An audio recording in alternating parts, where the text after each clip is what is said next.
സ്ഥാനാർത്ഥി പ്രഖ്യാപനം ബി.ജെ.പിയും പൂർത്തിയാക്കിയതോടെ കേരളത്തിൽ തെരഞ്ഞെടുപ്പ് ചിത്രം തെളിഞ്ഞു. എൽ.ഡി.എഫും യു.ഡി.എഫും പ്രചാരണ രംഗത്ത് നേരത്തെ തന്നെ സജീവമാണ്.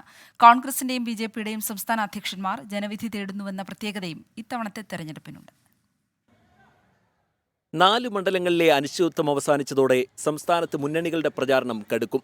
കോൺഗ്രസ് ബി.ജെ.പി സംസ്ഥാന അധ്യക്ഷന്മാർ മത്സരത്തിനിറങ്ങുന്നു എന്ന പ്രത്യേകതയും ഇക്കുറിയുണ്ട്.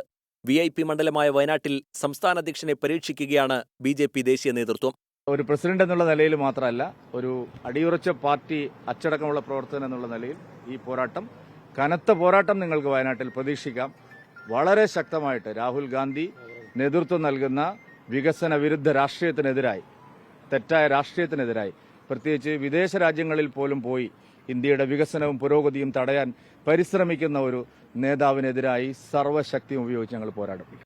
കൊല്ലത്ത് നടൻ ജി കൃഷ്ണകുമാറാണ് ബി.ജെ.പിയുടെ സാരഥി. മോഡിജിയുടെ വികസനത്തെപ്പറ്റി ഞാൻ പറയേണ്ട, കാരണം ഈ വാക്കാൽ പറയുന്ന വികസനമല്ല, കണ്ണിൽ കാണുന്ന വികസനങ്ങൾ നമ്മൾ കാണുകയാണ്. ഉദാഹരണത്തിനായിട്ട് ഒരു വന്ദേ ഭാരത് നിന്ന് ട്രെയിൻ വരികയാണ്. നമ്മൾ ആരും ഒരു ട്രെയിനിന്റെ അടുത്ത് പോയി ഒരിക്കലും ഒരു വീഡിയോ കോളോ സെൽഫി എടുക്കുന്ന ചരിത്രമില്ലായിരുന്നു. ഇന്ന് റെയിൽവേ സ്റ്റേഷനിൽ ട്രെയിൻ വരുമ്പോൾ ആൾക്കാർ ഫോട്ടോ എടുക്കുന്നു, സൗകര്യപരമായ യാത്ര. അപ്പോൾ ഇത്തരം വികസനങ്ങൾ നമുക്ക് കൊല്ലത്തും കൊണ്ടുവരണം. എറണാകുളത്ത് കെ.എസ്. രാധാകൃഷ്ണനും ആലത്തൂരിൽ ഡോക്ടർ ടി.എൻ. സരസുവും ജനവിധി തേടും. കഴിഞ്ഞ തെരഞ്ഞെടുപ്പിൽ ആലപ്പുഴയിൽ വോട്ട് നില ഉയർത്തിയതിന്റെ ആത്മവിശ്വാസത്തിലാണ് കെ.എസ്. രാധാകൃഷ്ണൻ. പരമ്പരാഗതമായി കോൺഗ്രസ് ജയിച്ചുകൊണ്ടിരുന്ന മണ്ഡലങ്ങളൊക്കെ ഇപ്പം ആരാ ജയിച്ചുകൊണ്ടിരിക്കുന്ന അഖിലേന്ത്യാ അടിസ്ഥാനത്തിൽ? അപ്പോൾ പരമ്പരാഗതമായിട്ട് അത് നമ്മൾ കേരളത്തിൽ വളരെ തെറ്റായിട്ടുണ്ടാക്കിയിരിക്കുന്ന ഒരു നരേറ്റീവാണ്.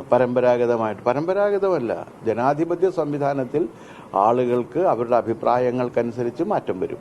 ലോക്സഭാ തെരഞ്ഞെടുപ്പിൽ വിജയപ്രതീക്ഷയുള്ള തിരുവനന്തപുരത്തിനും തൃശൂരിനും പുറമെ മറ്റ് മണ്ഡലങ്ങളിലും പരമാവധി വോട്ടുറപ്പിക്കാനുള്ള സ്ഥാനാർത്ഥികളെയാണ് ബി.ജെ.പി കളത്തിലിറക്കുന്നത്.